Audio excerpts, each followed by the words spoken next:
Ok, vamos lá, nós estamos em Apocalipse 2, examinando ainda a igreja de Éfeso.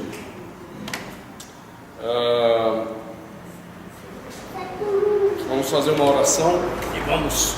Agora eu já aprendi a ter que deixar a cruz aqui, porque senão na hora que eu levanto, quebra. Minha cruz está fraca, não é verdade, né? Vamos orar. Senhor, nós te agradecemos em nome de Jesus por essa tarde, pelo privilégio rico, privilégio tremendo que tu nos dás de lermos a tua palavra e estudarmos a tua palavra. Obrigado porque temos a liberdade ainda, a despeito de tudo que está acontecendo no meio do teu povo, temos a liberdade de lermos a tua palavra, meditarmos nela, sermos instruídos na verdade.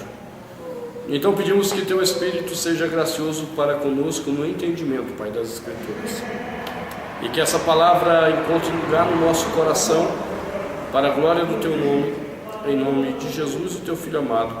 Amém. Muito bem, irmãos, nós estamos na reta final da carta à igreja de Éfeso. Nós vimos aquilo que Deus considera de virtude nessa igreja, vimos a acusação que Deus tem contra essa igreja, versículo 5, e versículos 6 e 7, Deus coloca uma questão bem interessante, o Senhor Jesus coloca uma questão bem interessante, do porquê Ele não removeu ainda essa igreja. E aí vale a pena a gente olhar o que ele disse no final do versículo 5, depois de ele dizer: lembra-te, pois, de onde caíste, arrepende-te e volta ao primeiro amor. Ele diz o seguinte: quando não, brevemente a ti virei e tirarei do seu lugar o teu castiçal, se não te arrependeres. Nós já vimos que castiçal aqui, de acordo com o capítulo 1, versículo 20, os castiçais são a própria igreja, representam a própria igreja. E o que Deus está dizendo é o seguinte: eu tenho uma queixa contra você. A alternativa que eu dou a você é que você, como igreja, se arrependa do que você está fazendo. Do contrário, eu virei em breve e tirarei teu castiçal, ou seja, eu vou eliminar essa igreja, eu vou acabar com essa igreja. Eu penso que no último estudo eu mencionei essa questão de que nós estamos vivendo uma época em que se aproxima esse mover da ira de Deus contra a igreja, em que ele vai retirar de fato o castiçal, ou algumas igrejas que professaram um dia seu nome, para destruí-las de vez. Há um estudo que eu mencionei na última aula do ISER, de que nos próximos 20 anos algumas igrejas históricas vão desaparecer. Simplesmente elas estão numa reta final. Entre elas a Igreja Presbiteriana Independente, Igreja Metodista, Igreja Presbiteriana Unida, não confundir com a IPB, mas a Unida. Elas estão numa reta final, que se não houver um milagre, em 20 anos elas não mais existirão. Quando a gente vê essa palavra de Deus à igreja de Éfeso, a gente entende exatamente o que Deus disse.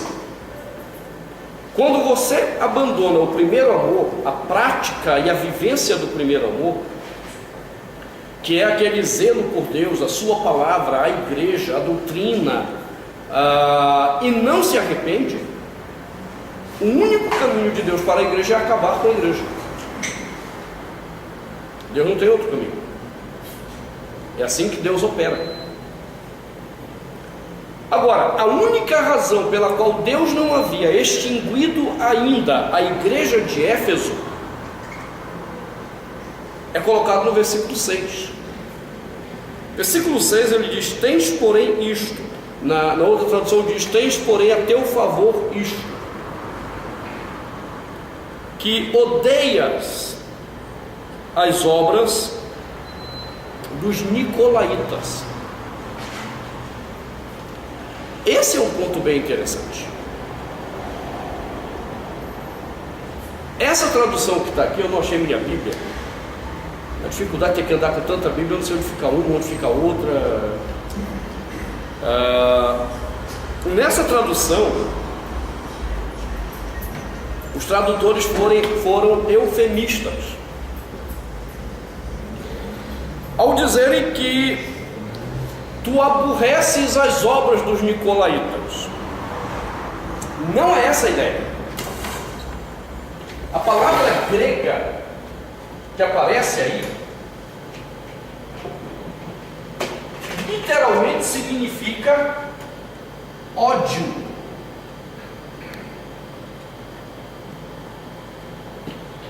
Eu tenho a teu favor que tu odeias os nicolaítas.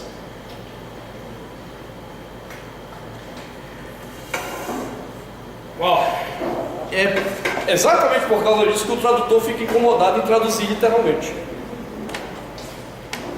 Porque nesse texto há uma menção de louvor ao ódio. E o que é pior, se você olhar o versículo 6 ainda na conclusão dele, ele diz assim: as quais eu Deus, também odeio. Eu também odeio. E aí o tradutor tenta dar uma apaziguada nessa palavra, colocando eu aborreço. Essa aí está odeia? Ótimo. Essa é atualizada, não é?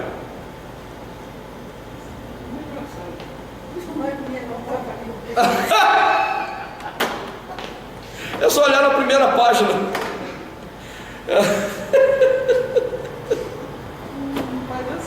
Não, é só para NVI. Eles mantiveram já o conceito mesmo aqui.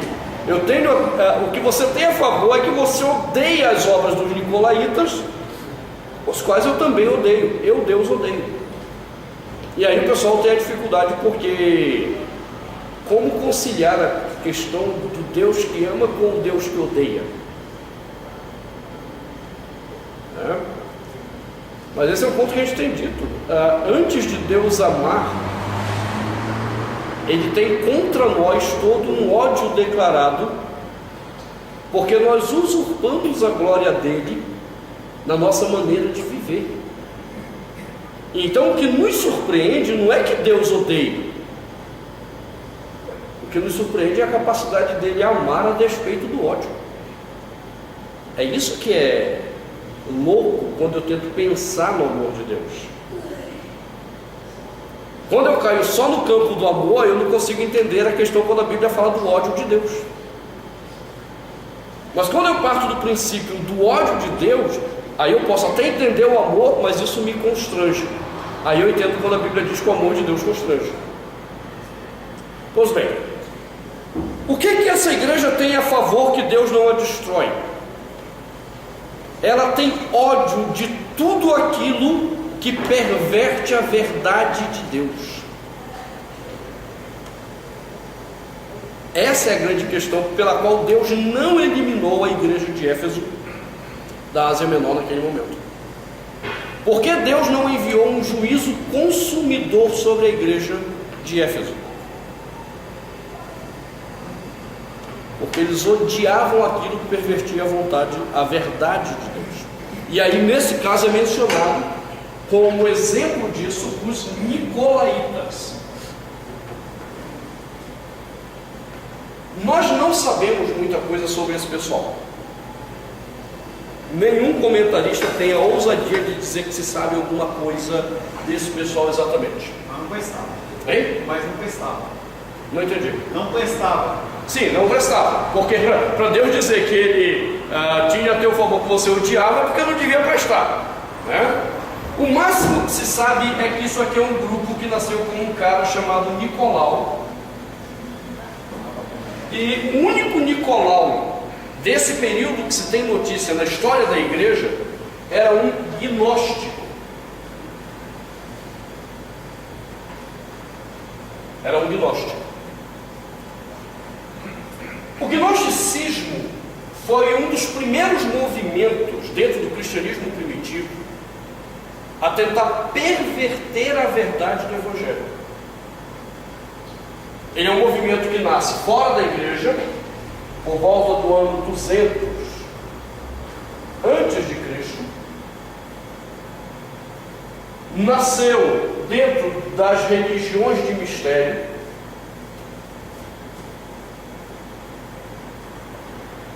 Não se sabe se das religiões do Egito ou da Babilônia, mas se tem certeza hoje que nasceu desse movimento. As religiões de mistério eram as religiões que praticavam rituais em busca de um conhecimento elevado da divindade, e até mesmo alcançar o ser divino. O ser divino. Porque dentro do conceito gnóstico, o homem é por natureza um ser divino. Eles diziam que, como produto da divindade, esse homem não poderia ser nada mais, nada menos do que Deus. Então os gnósticos criam isso. Só que a bagunça toda chega ao cristianismo por causa de uma interpretação sobre a matéria que os gnósticos tinham. Dentro da visão gnóstica, quando o mundo foi criado, tudo que existia era apenas um mundo espiritual. Tudo que existia era só espiritual. Nesse mundo espiritual existiam os deuses. O gnosticismo ele é politeísta. Nesse panteão dos deuses, então tinha um Deus supremo, o Demiurgo. Era o Deus maior. A estrutura da religião grega é bem parecida. Eles têm vários deuses, mas Zeus é o principal Deus.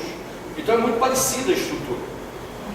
Esse Deus, em algum momento, decidiu criar outros deuses, chamados de eons. E esses eons, por sua vez, se multiplicavam em outros eons, em outros deuses.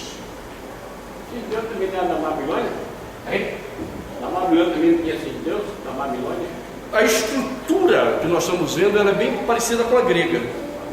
Bem parecida, mas não quer dizer que tenha vindo da Grécia. É muito mais provável que a Grécia tenha copiado esse modelo do que tenha dado origem a isso. Então esses eons são deuses menores, só podiam criar outros deuses menores, mas isso sem a matéria.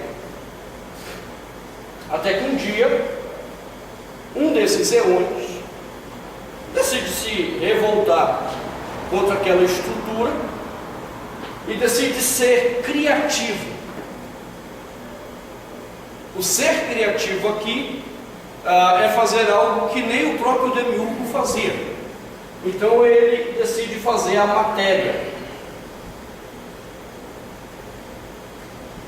Só que ao criar a matéria, segundo o ensinamento gnóstico, esse Deus acabou criando o aprisionamento da divindade. Porque ele não poderia criar nada que não tivesse a essência divina dele mesmo. Então o divino estava ali em tudo que ele criou. Só que agora esse divino está preso pela matéria. Aí há uma discussão dos gnósticos entre o panteísmo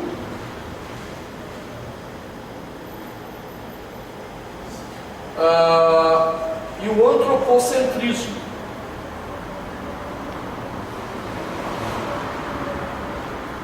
Para uma parte de gnósticos, talvez uma minoria, nós não temos assim, não tem como precisar o grupo, porque tem poucas informações ainda sobre esse movimento. Para um grupo deles, tudo, e absolutamente tudo que foi criado, carregou o divino, então havia o divino aprisionado.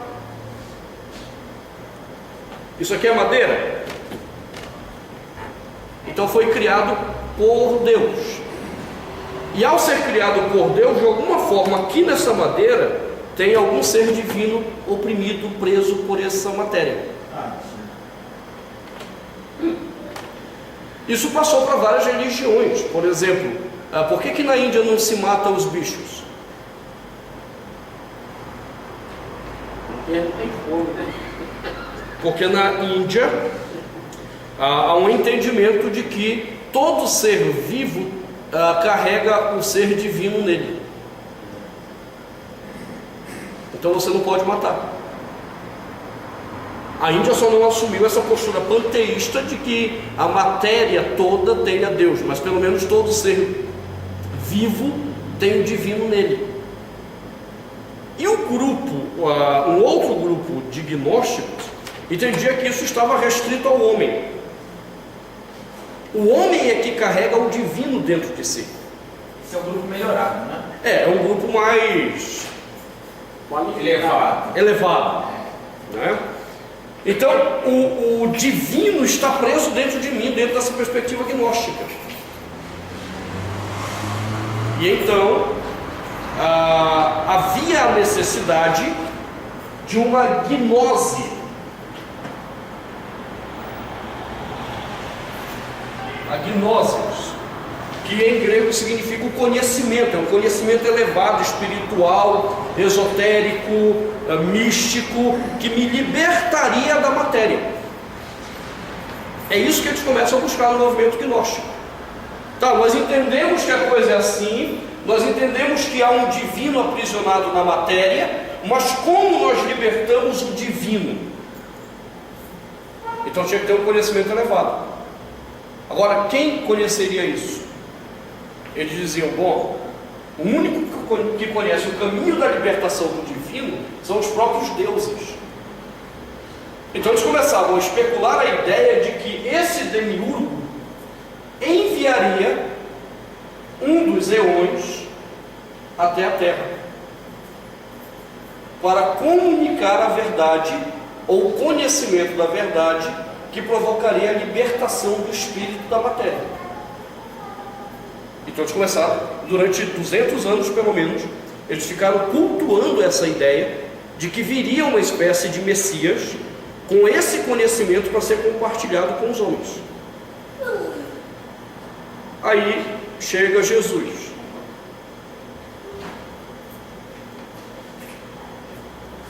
E Jesus disse: conhecereis gnosketes, de onde vem gnose. Gnosketes realetheia. Conhecereis a verdade. Caí aletheia, e a verdade soterotesque libertará vocês. Como é que o gnóstico chamava o processo de libertação? Soteros. Percebam, eles descobrem nessa única fala de Jesus 3 palavras que o métier gnóstico aguardava. Eles descobrem gnosis, gnoskete, aletheia, a verdade, e soteros, salvação, libertação. Aí eles começam a olhar para Jesus e dizem: opa, peraí, será que esse cara aí não é exatamente o Eon que ia ser enviado? Ele tem poder sobre a natureza, ele cura pessoas no próprio nome, ele liberta pessoas de espíritos malignos, ele diz que tem poder para perdoar pecados, e diz que tem uma verdade a ser revelada que liberta o homem. Eles vão juntando esses fatores e começam a ver em Jesus essa figura do Eon libertador.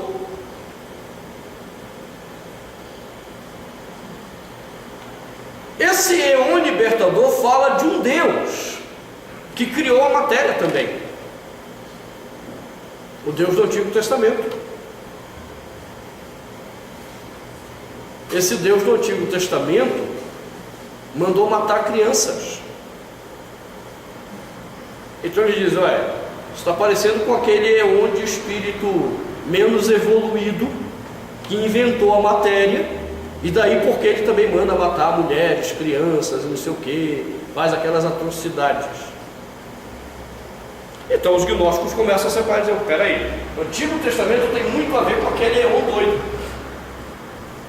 e o Novo Testamento parece nos revelar esse Eon libertador que o demiurgo ficou de enviar, e ele fala com esse demiurgo como pai. Ele tem um Deus acima dele. Então esse grupo só tinha que resolver um problema: o corpo de Jesus. Porque como é que ele poderia ser libertador se ele também estava preso no corpo? Então eles inventaram a doutrina do Doquel.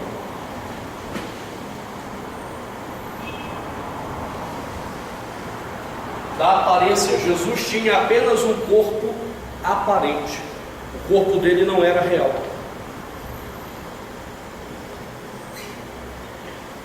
Isso é colocado, a igreja na Ásia Menor sentiu muito esse impacto. Tanto é que João, quando escreve a primeira carta dele, que está marcada pela presença dos gnósticos lá, só para você dar uma olhada, 1 João, pegue a sua Bíblia.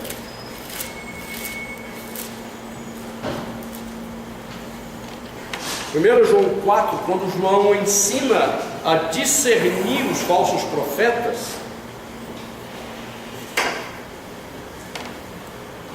4 ele diz: amados, não creiais em todo espírito, mas provai se os espíritos são de Deus, porque já muitos falsos profetas se têm levantado no mundo.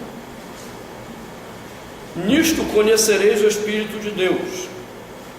Todo espírito que confessa que Jesus Cristo veio em carne é de Deus.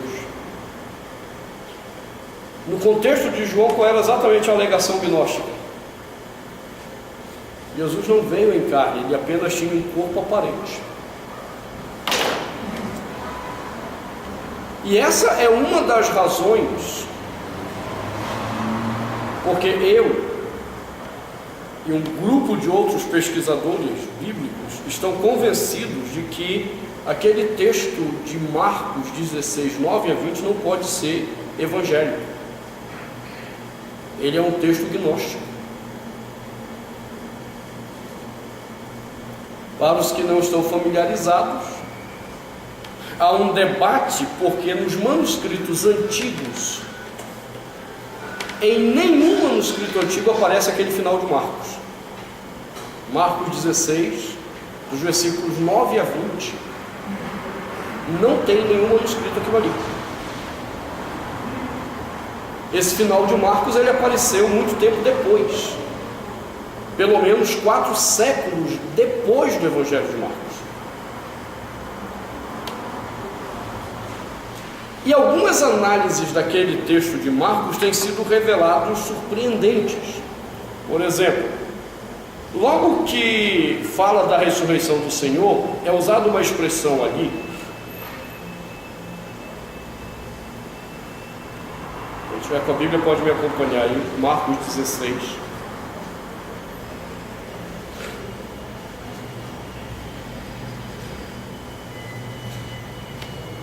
Versículo 9 diz assim: Jesus, tendo ressuscitado na manhã do primeiro dia da semana, apareceu primeiramente a Maria Madalena, da qual tinha expulsado 7 demônios, e partindo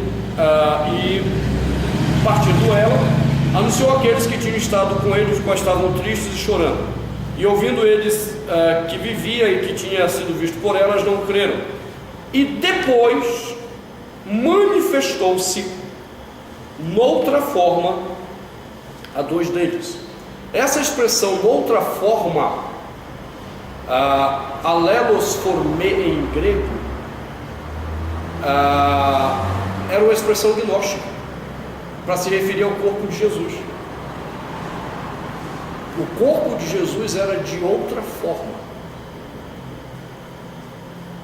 e alguns outros elementos do texto, até o versículo 20, que são muito típicos da doutrina gnóstica.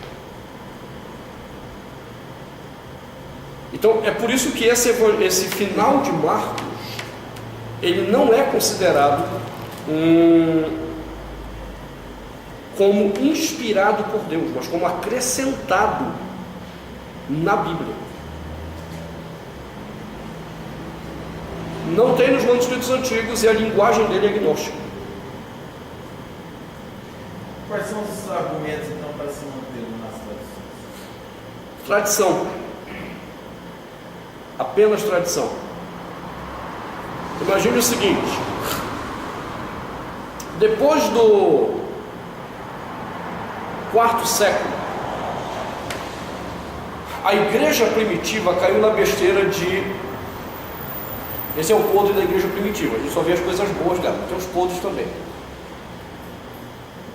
De rejeitar a necessidade do estudo das línguas originais da Bíblia. Eles canonizaram a Vulgata Latina como sendo a única tradução necessária e autorizada. E nessa época em que a Vulgata vai ser feita, é feita uma chamada recensão de Luciano. Luciano era o imperador romano na época. A igreja já, uma igreja unificada sob o poder do Império Romano, uma igreja oficial. E eles perceberam que tinha problema de textos. E aí eles fizeram uma harmonização desses textos, e nessa harmonização apareceu esse final de Marcos, e foi aceito, a despeito da controvérsia suscitada da presença dele nos textos mais antigos. Quando São Jerônimo foi fazer a nova tradução da Vulgata, ele pediu para estudar hebraico em Jerusalém com os rabinos. E ele foi enviado pela igreja para Jerusalém. E em Jerusalém ele viu que o texto de Marcos não tinha esse final também. Isso está no Prólogos Galeatos. Eu tenho cópia do Prólogos Galeatos, que era uma introdução que tinha na nova Vulgata e que foi retirada depois por causa dessas controvérsias que Jerônimo suscitou. Eu tenho um texto tanto em latim quanto a tradução paralela feita pelo meu saudoso professor Valdir Carvalho Luz, que faleceu agora nesse mês de agosto. Faleceu dia 28 de agosto, mais de 90 anos. E ele fez o trabalho de traduzir do latim, diretamente do latim, o prólogo dos Galeatos. Ele nos deu uma cópia. Esse trabalho foi feito para a Unicamp, ele era professor da Unicamp. E Jerônimo trazia todos os questionamentos. Esse final de Marcos não existe lá nas igrejas orientais, ninguém conhece. E outros questionamentos, porque a igreja ocidental, ela aceitou a Bíblia com 73 livros, que é a versão católica romana. Os 73 livros não vieram da Reforma, não foi na Reforma que a Igreja Católica foi lá e colocou 7 livros a mais, já existia. Se existe alguma coisa que aconteceu de fato na Reforma, é que os reformadores tiraram os 7 livros a mais.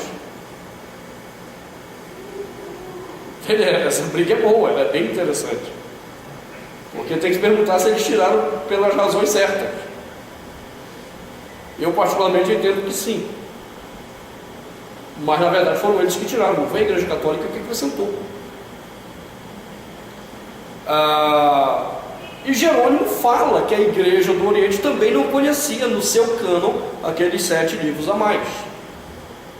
Então a Igreja, à medida que ela foi se tornando romana, o Prólogos Galeatos não era muito a favor dela. Então foi quando eles tiraram da Vulgata, a nova Vulgata, essas observações de Jerônimo. Muito bem, então na Igreja do Ocidente ficou um texto padronizado por Luciano de Samosata, que era o imperador na época. Esse aqui é o texto oficial. E esse texto oficial tinha o final de Marcos. Tinha.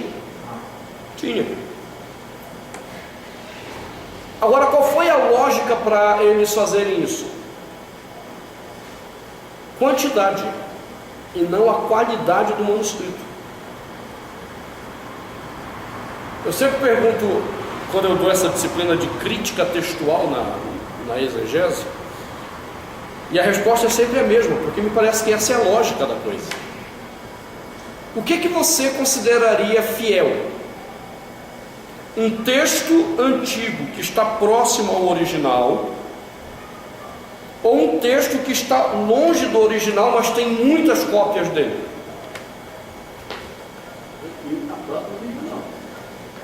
O que é que a sua lógica diz que é o correto? Não importa quantas cópias ele tem, ele é antigo e está próximo. E tem outras cópias que concordam com ele? Tem. Na mesma quantidade do outro? Não. Mas todas que são daquele período testificam a mesma coisa. Então, as cópias antigas, todas elas testificam que Marcos 16, 9 a 20 não existia. Só as cópias que foram multiplicadas depois da recensão de Luciano, com o patrocínio do Império, é que acrescentaram. E a gente tem que perguntar, por que não foram feitas mais cópias, então, das cópias antigas? Por uma questão simples. Você acha que era barato escrever um livro naquela época? Manual, né? Sim, fora o trabalho manual. Você acha que era barato? Comprar o papiro, que era o mais barato, era uma fortuna. Pergaminho, então, muito mais caro. Então o pessoal fazia cópias para preservar uma tradição, e quando estava começando a envelhecer, juntava dinheiro, fazia mais uma cópia. Quando o Império Romano decide patrocinar a publicação do texto bíblico, o Império tinha dinheiro. Então é óbvio que o Império pode imprimir ou mandar fazer mais cópias. Agora, daí dizer que a quantidade significa que tem mais valor que a antiguidade, aí vai uma distância grande. Então ficou essa tradição. Quando você chega na Renascença, época da Reforma Protestante, os reformadores voltam à necessidade de estudar o hebraico e o grego, e dizer, não, a gente não pode depender de uma tradução. Tradução tem influência humana pecaminosa nela. E é uma grande verdade. Não acredite que as traduções da Bíblia são isentas de erro. Amanhã a gente vai começar a leitura funcional lá na CEBI, e é uma das coisas que mais o pessoal fica chocado é quando descobre os erros que tem na tradução da sua Bíblia. É um negócio doido. Tem irmão que está revoltado de lá, doido para queimar sua Bíblia, né? Porque está sujeito a homens pecadores, falhos, que são os tradutores.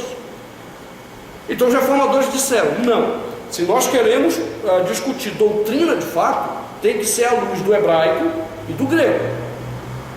Tá, mas cadê os textos hebraico e grego? Nós estamos falando em 1517, onde a Igreja Católica Romana impôs a leitura de uma tradução que era vulgata. Então começa todo um trabalho de ressurgimento das línguas, depois do trabalho de crítica textual. Então os reformadores, eles ficaram limitados ao chamado texto majoritário, que era o texto da tradição.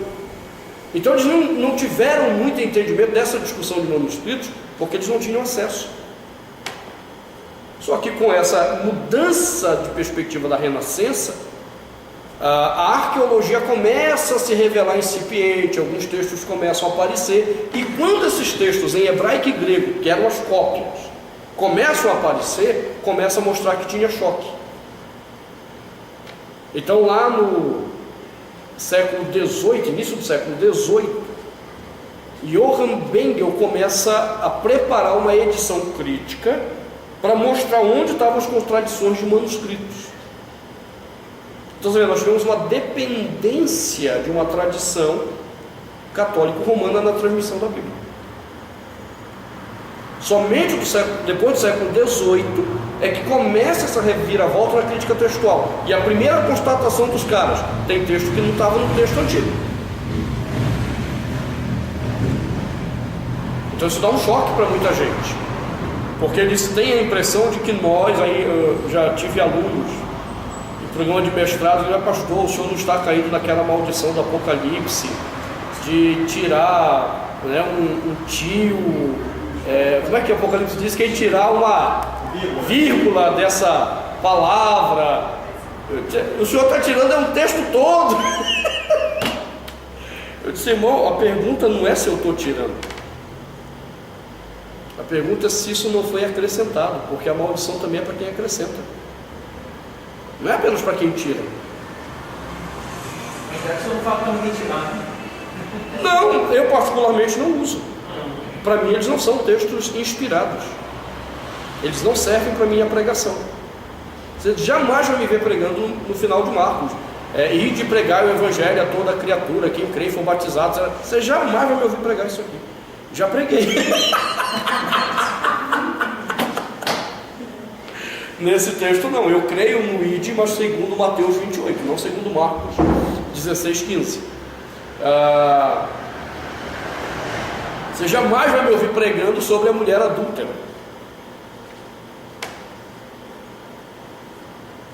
Também não tem nos manuscritos antigos. O apedrejamento da mulher adúltera, quem não tem pecado, atire a primeira pedra, não existe nos textos antigos. Você pode me ver ilustrando um sermão com essa história, mas pregando nele nunca. Por quê? Porque a história remonta a uma teologia bíblica correta sobre a questão do perdão. Não tenho nenhuma dificuldade com isso. Alguns pais da igreja mencionam a história, mas como história, não como escritura sagrada, o que nos dá uma dica de que é possível que essa história de fato tenha acontecido, mas que com certeza João não a relatou. Isso é verdade. Então há várias dessas questões aí, né? Pois bem, eu estou colocando isso exatamente para que vocês tenham o seguinte: se a tese que eu acredito, junto com a escola de crítica textual, e para você entender qual é a proporção, porque esse dado a gente tem a proporção exata, para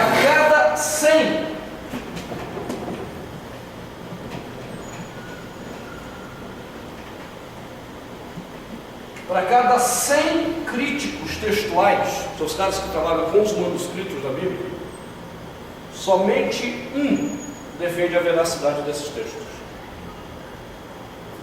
Muitos são chamados a Ok, pode ser. 99, eu estou entre o grupo dos 99. Não consegue ver que as evidências sustentam aquilo ali. final de Marcos. Final de Marcos e esses textos outros que são problemáticos aí.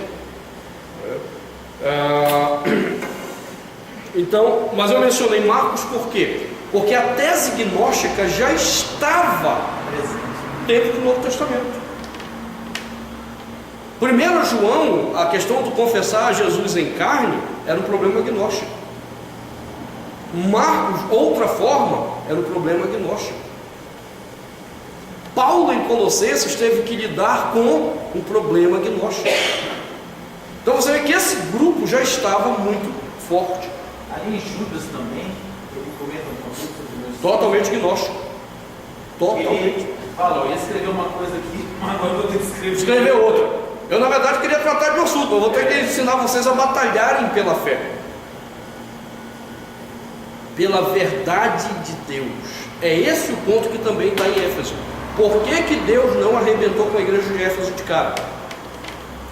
Porque eles tinham a favor deles que eles odiavam as obras dos nicolaítas, ou seja, eles estavam batalhando ainda pela verdade. A despeito da frieza espiritual que eles estavam vivendo, eles ainda batalhavam pela verdade. A verdade, pelo menos, eles não abriram mão. Estavam frios, estavam relaxados, mas eles ainda estavam lutando pela verdade. E Deus diz: é só por isso que eu não vou arrebentar com a sua igreja, porque você ainda está lutando pela verdade. O que é que a gente aprende dentro desse contexto?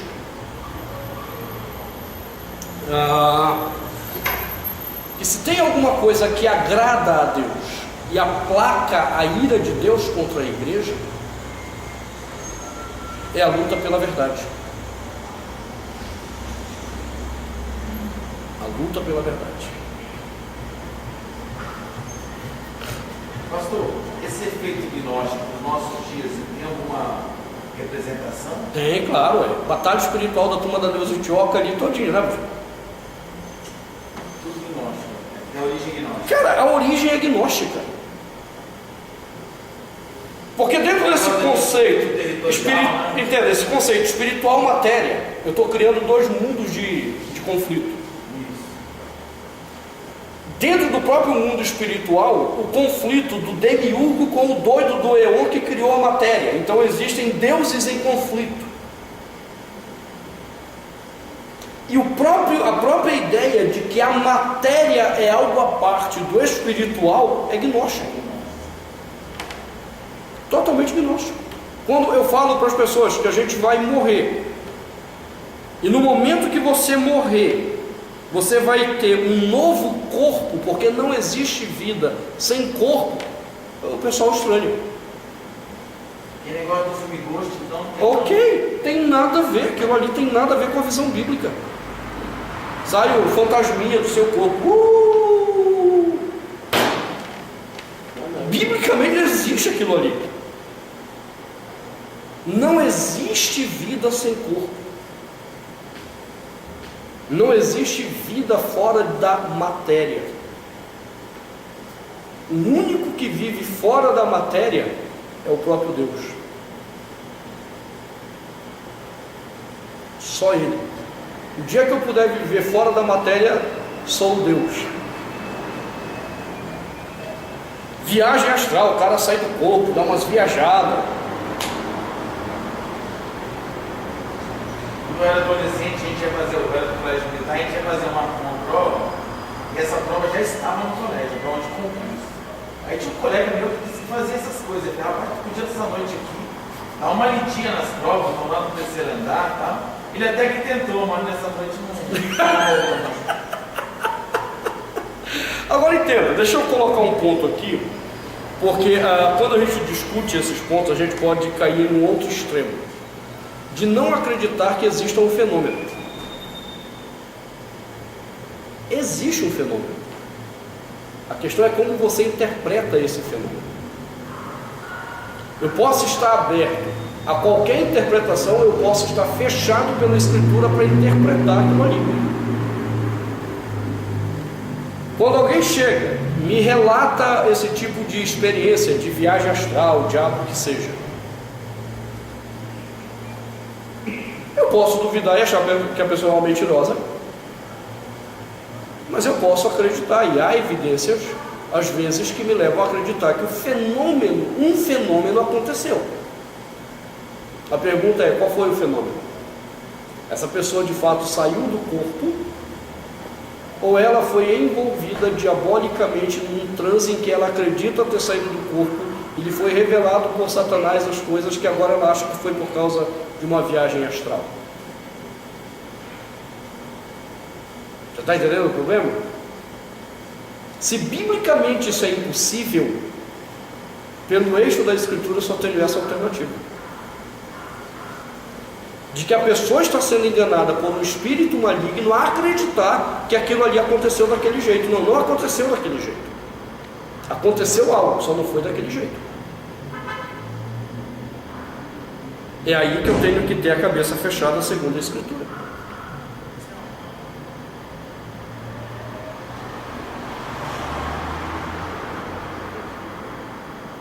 Entenderam o ponto?